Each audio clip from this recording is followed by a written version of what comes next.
ওমানের মাস্কাটে প্রবাসী এক বাংলাদেশিকে অসাধারণ সাহসিকতা ও মানবিকতার স্বীকৃতিস্বরূপ সম্মাননা প্রদান করেছে বাংলাদেশ দূতাবাস।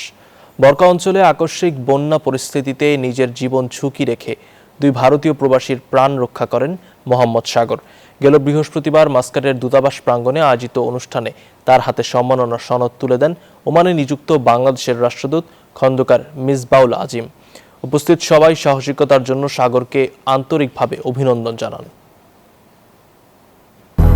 200-র বেশি সার্ভিস ও ফিচারে লেনদেনের সব বিকাশ অ্যাপে সম্ভব।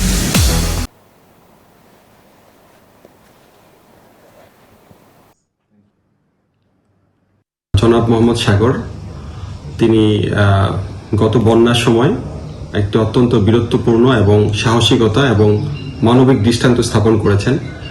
ওনার এই মানবিক দৃষ্টান্ত স্থাপনের স্বীকৃতিস্বরূপ আজকে দূতাবাস হতে তাকে সম্মাননা প্রদান করা হয়েছে। বন্যার পানি থেকে রক্ষা করছি, গাড়ি সহ ওনারা ভাইসা যেতে গিয়েছিল, তো ওই সময় আমি তাদেরকে রক্ষা করছি।